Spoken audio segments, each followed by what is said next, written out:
Something I forgot to mention in the previous episode is how the main hall is organised so the tallest are sat at the back. It's an obvious thing, but it's still neat that they included it, and they didn't just have random sized beasts all over the room sat in their year groups as opposed to size. Within the world of Beastars, all students are required to spend time in environmental simulation rooms of their natural habitats. This creates an interesting discussion to raise the question of whether Beastars beasts can actually coexist if they naturally have to detox to be able to do so. This would be as if to say, yes, I can coexist with a fish, as long as I have an oxygen mask and half the surface gets softened. But apart from that, I can live underwater as long as I want.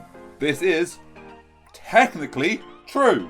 The problem being, in order to coexist, I have to very often, frequently, and every day come up to the surface for air. And while it might be possible, personally, I wouldn't consider that coexistence. Personally, I would describe that kind of living as very hostile and inhospitable. It also raises the question of how do other inhabitants of the Beastars world outside of Charrington cope? Sure, there are probably dedicated establishments to such situations, but it's probably not something that's really readily available to the rest of the world. Perhaps it's a government building where citizens have to pay to use it. Who knows? Even though this is in the manga, the anime alters the sequence of events so the reflection scene happens after the acceptance assembly and queerbaiting scene. Originally, I was going to say I prefer the anime version, but I don't really know anymore.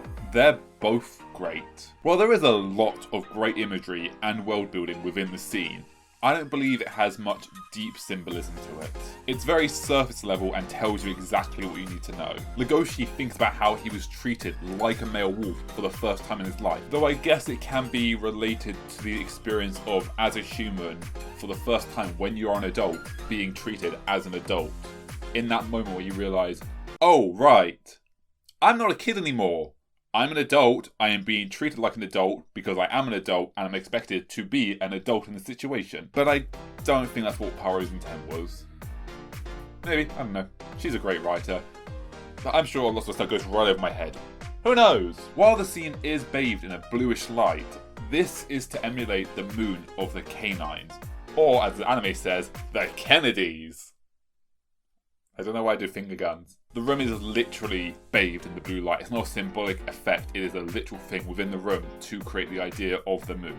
The mirrors are cool though, and let's talk about this scene. While it does appear in both the anime and the manga, the anime manages to capture a more impactful version of the moment. Legoshi marches up the stairs towards the answer, and it's only once he reaches the peak that he comes to the realization of the answer. The reason this took so long for Legoshi to figure out is because he is so unused to such a positive feeling such as love, which is like we will cover a lot more when it comes to season 3 and well, for those of you who have read the manga.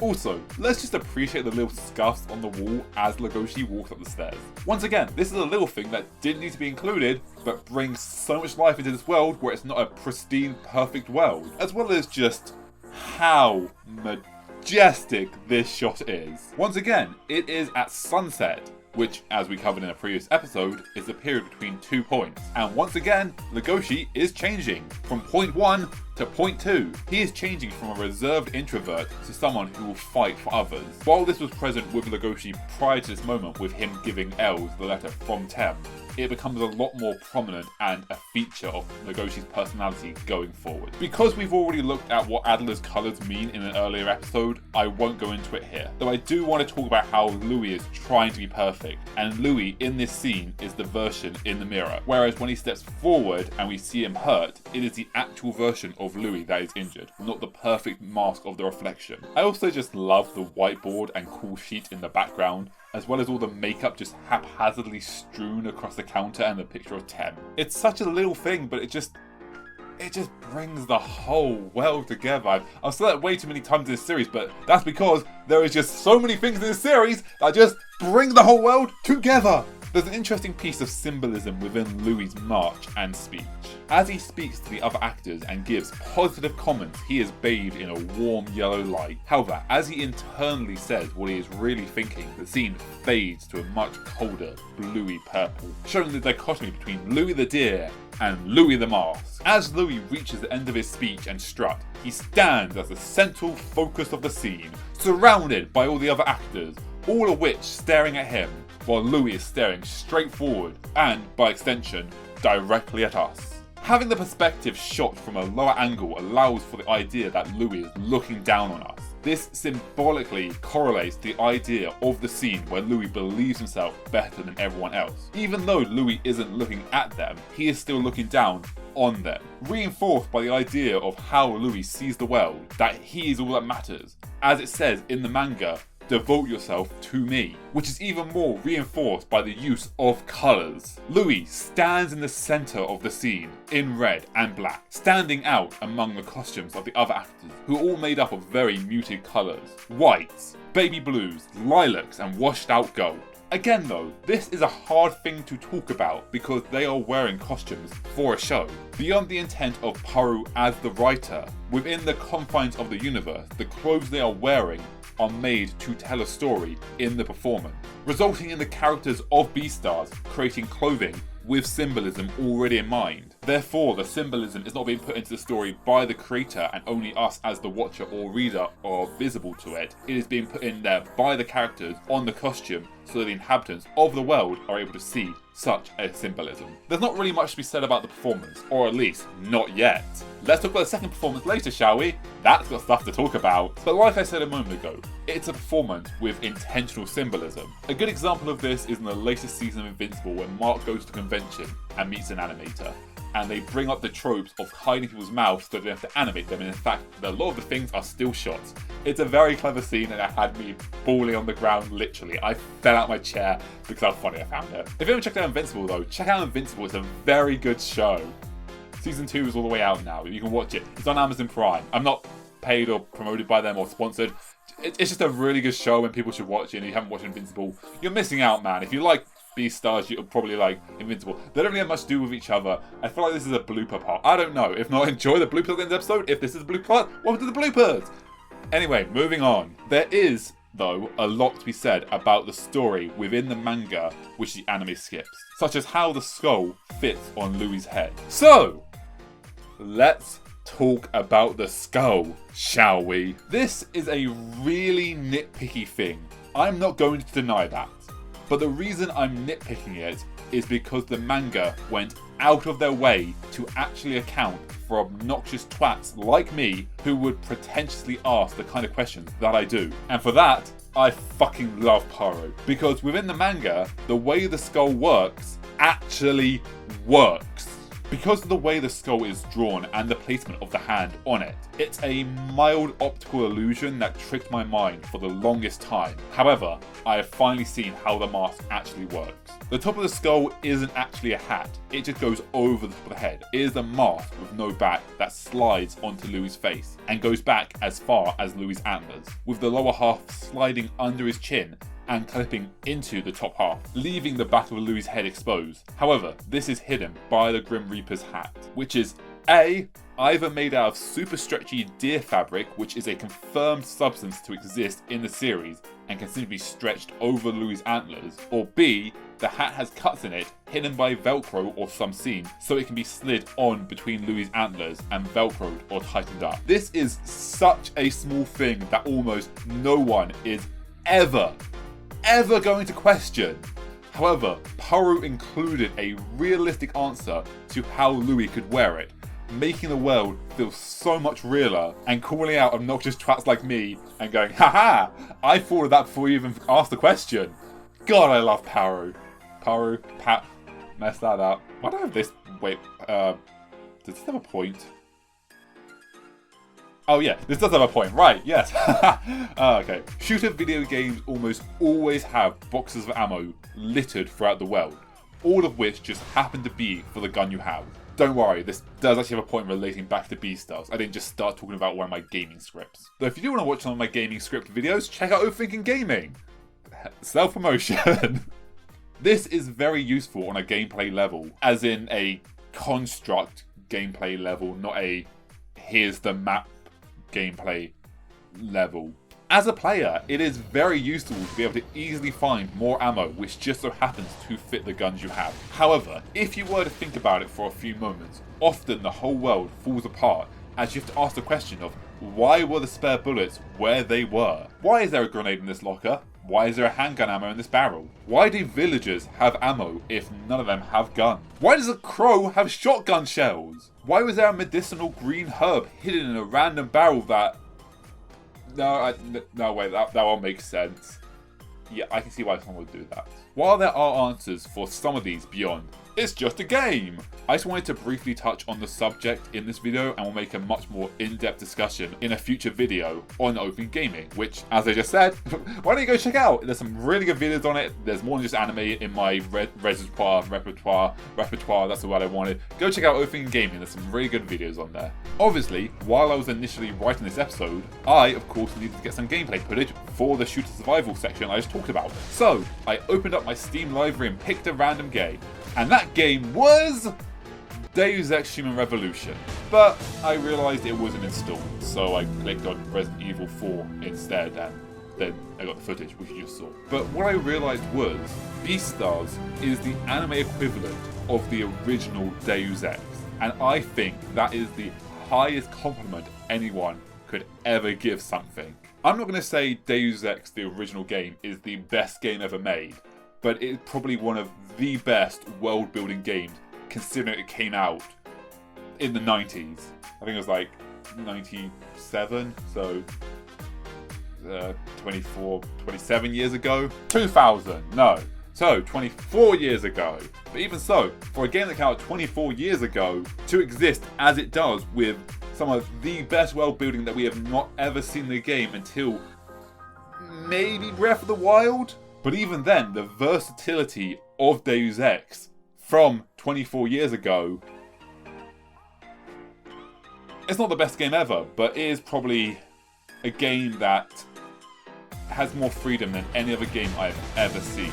Anyway, back to Beastars. The way the skull fits onto Louie's head is thought out and shows the love Paru had for the series, or has. I'm not going to say she doesn't love it still, has. Current tense, not past tense, although I guess it was done in the past, this scene, so it would be had. Keep that in mind though, because this is going to become a very important point in the next video, and this show is just pretty. There's not really much symbolism. He's the main actor, he's on the stage, he is in the spotlight because, you know, he is the main character.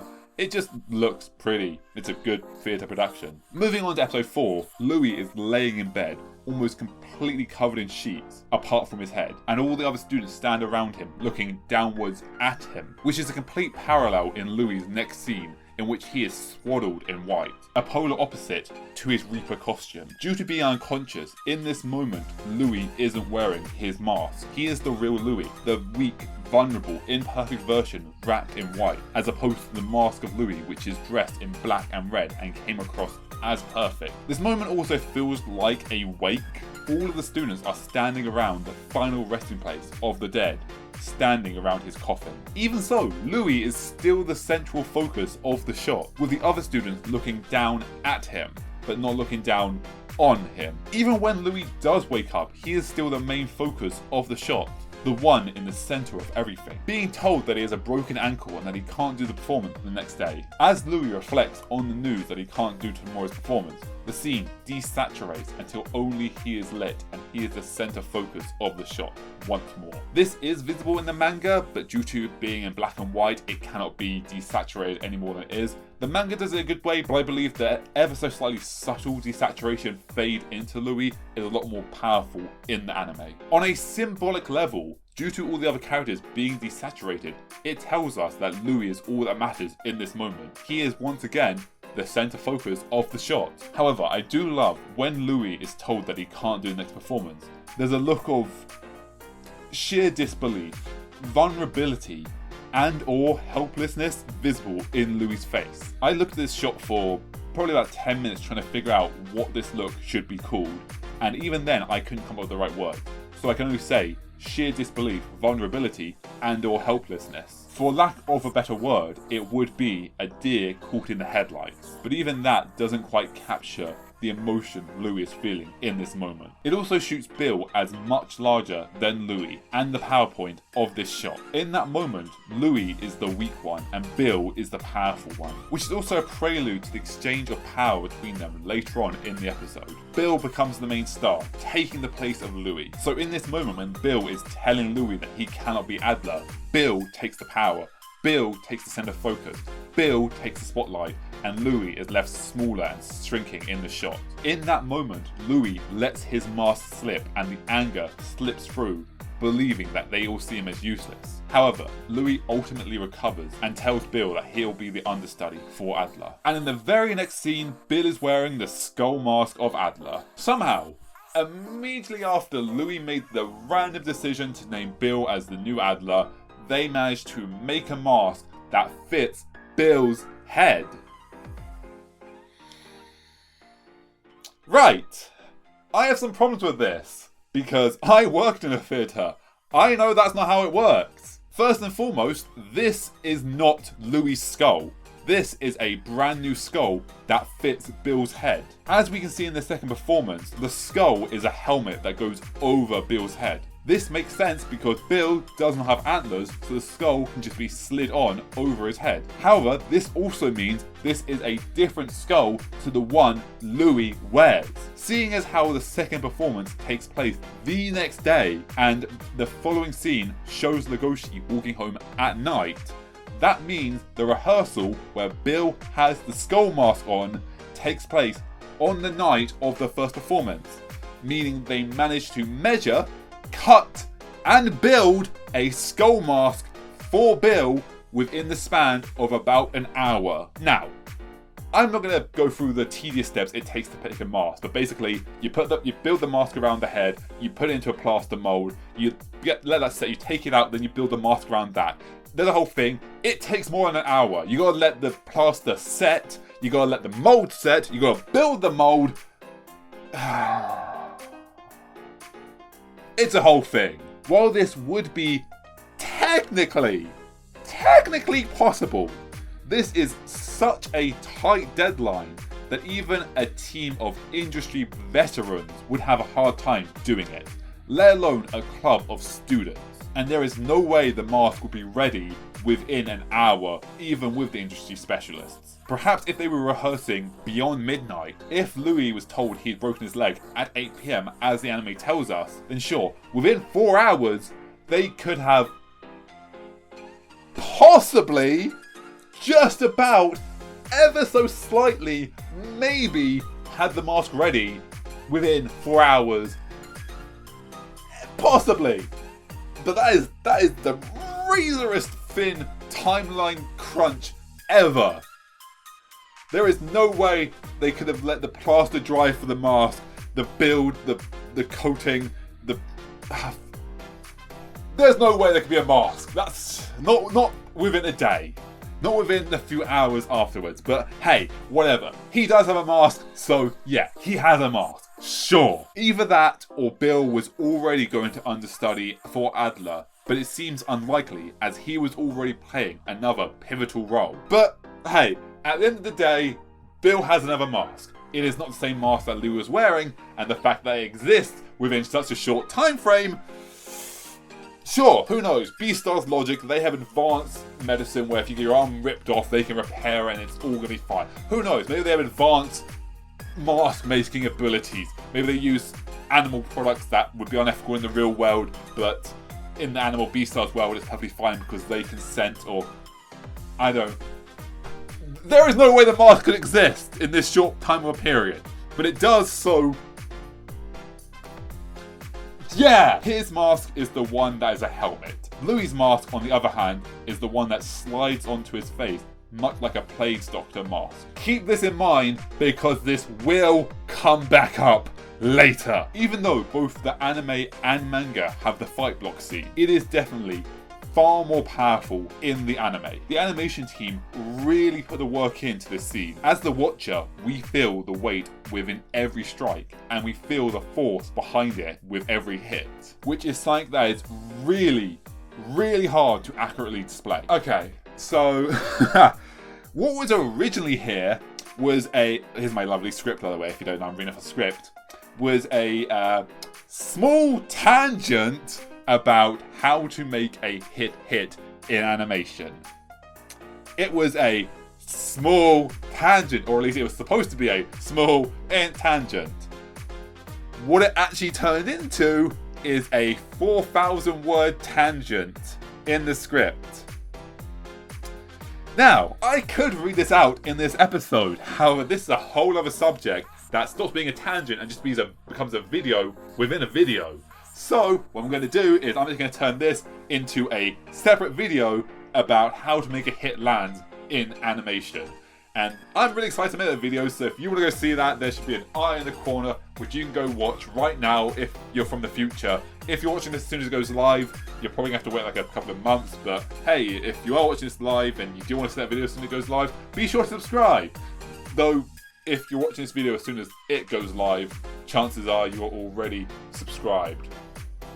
Because the only way you know it's gone live is because you are subscribed. Duh. So, yeah, you're probably already subscribed. But if you're from the future and you're not subscribed yet and the video doesn't exist yet, be sure to subscribe anyway, because there's some really great stuff on this channel. If it already exists, you can still go watch it, but you can also subscribe. Anyway, the short answer to how Beastars does this is it has weight behind each of its hits. Admittedly, yes, a lot of the scenes in Beastars are mocap. However, mocap only goes so far, and it was up to the animation to add the little things that really bring the fight scenes together. There is also a powerful contrast between Bill's bright orange body and Legoshi's muted grey body, symbolically constructing the idea of who each of them are. Bill wants to stand out and be the one in the spotlight, while Legoshi just wants to blend into the background. There is an interesting discussion to be had in this scene about Bill wanting to show off the full extent of his power, in a world where many are born inherently stronger than others will ever be, no matter how much they train. Because of this, should the powerful have to restrict their natural strength to the same level as the weaker creatures? Believe it or not, I love the gym, and I go about 3 times a week. I also love carbs though, and I mostly just go to stay active. I'm never going to be shredded, and I've come to terms with that. That being said, while I'm at the gym, I'm free to work out as much as I want or as little as I want. And I just love to push myself as hard as I can, because it just feels so great to let loose and have fun and have a intense, heart-beating, powerful workout. I can show the full extent of my power, which in the case of the bench press is 110 or 130 if I really want to push myself. But I've seen some people bench way more than that or way less than that. This has a point. I'm not just bragging about bench pressing because to us 110 it really isn't that impressive. Like I said, I've seen people press. I've seen people do 110 on each bar. This has a point though, don't worry. But what if I was only allowed to bench 60 pounds? Well, the simple answer is I'd look for another gym where I can use all my strength, where I can use the full extent of my power, and where I can go full out in a workout. This is what it's like to be a powerful carnivore in Beastars. However, they don't have the option to look elsewhere. They have to always limit their strength. So when given the chance to show their full power, many will do so. I wonder if this topic will ever come back up in the series. A little thing I want to call out is the sheer adorable derpy happiness of the red panda's smile in the shot. He just looks so content with life while Legoshi is hiding behind the whiteboard. I want to be that content in life. I want to be a red panda. I want to be that red panda. Moving on to the next scene, we see Louis looking up at the moon. Sort of. But he is a shadow himself. And this shot is just gorgeous. The blue of the moonlight contrasting with the golden yellow of Louis' fur. The distance between Louis and the moon, which may or may not be a symbolic allegory of Legoshi. Although, as I just said, I do wonder what Louis is actually looking at. Because he is not looking out the window at the moon. He is either staring at his IV or the lamp. If he is staring at the IV, probably thinking about how in that moment he perceives himself as weak as he needed to be taken care of in the hospital. Although perhaps this can be paralleled with the earlier scene of Legoshi reflecting in the habitat room with the same blue of the moonlight. But talking about the moon and Legoshi, let's talk about how he walked home with Els. Els and Legoshi are alone in the dark after hours with no one else around. That sort of sounded like the opening to a softcore fanfic. While this scene does exist in the manga, it feels a lot less powerful. Unlike the first episode, Legoshi isn't shot from a low, imposing angle, and Els isn't shot from a high-up, vulture viewpoint. Instead, they just stand as equal, shot from the same distance, the same way they actually were standing in the first episode. However, in this scene, the camera hasn't been manipulated to make Legoshi appear more intimidating. Though I don't think this was intentional, it's interesting to note how when Els is talking about the positive aspects of the performance, they walk past the streetlight and the scene brightens up. But as soon as El compliments Legoshi, they step back into the shade. Overall, this is also just a really nice shot. And as the scene ends, Legoshi looks up at the moon, which is almost reaching the end of its cycle. And this bothers me. This is another nitpick. And unlike the first one with the mask, this one doesn't really matter. But the moon is way too far along its cycle to be the shape it is if Tem died on a full moon. For anyone who doesn't know or care about the cycles of the moon, this is called a waxing crescent and is the state of the moon 10 to 12 days after a full moon. Is anyone else seeing the problem here? Let's quickly go through the timeline of the series so far. Day 1, the opening of the series. As Tem runs away from the Beast, the full moon is a full moon, as said. Day 2, news of Tem's death breaks and Legoshi gives Els the love letter. Day 3, Legoshi goes to Tem's shrine to tell him he has delivered the letter, and Louis tells Legoshi to alter Tem's costume to fit Zoe and to stand guard outside the theatre. This is where Legoshi meets Haru. Day 4, Legoshi doesn't want to get out of bed because he's depressed. Later on that day, he goes to get the flowers, meets Haru again, and sits at the windmill. Day 5, Louis accepts the school reward in the assembly. Possibly later that day, or possibly the next day, the newspaper editor yells at the club members for not taking a good picture of Louis, and as the audience, we are told that the performance is the next day. Day 6, the performance happens and Louis collapses. The drama club runs a late night rehearsal where Bill is the Grim Reaper, after which Legoshi and Els walk home and Legoshi looks up the moon. The first performance happens 6 days after Tem's death, 7 days if you count the newspaper scene as the next day. In the manga, it's presented as a half moon, but it is still more curved. Even so, there is no way that the moon should be a waxing crescent if it's only been 7 days at the most. It's still a beautiful shot though. And the final shot of the scene being Bill all alone, allowing his mask to drop while staring down the skull and acknowledging the responsibilities that includes. We also know that this is Bill's skull because it's a helmet, not a mask. No words are said. Instead, the silence allows us to see beyond his bravado and see the burden he feels. He allows himself to be vulnerable and admit to himself that he is scared, which he deals with by, well, that's what we're covering in the next episode. If you want to watch that now, you can click on the video at the end of the bloopers if it exists. If you're watching this live, once again, it won't be there for about another month, but if you're watching this from the future, click on the video at the end of the bloopers and let's do a subscriber check-in. As I'm making this video, the channel had this many subscribers. Enjoy the bloopers and I'll see you next time. Bye. I would consider that very inhospitable.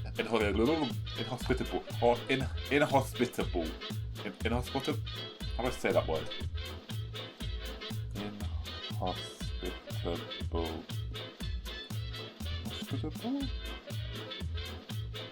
Inhospitable.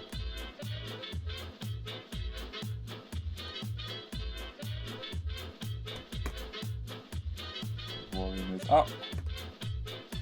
Inhospitable. Oh, now you say it! Like 15 seconds after I press it, and after I press it 5 times. Sure, whatever. That doesn't even sound right.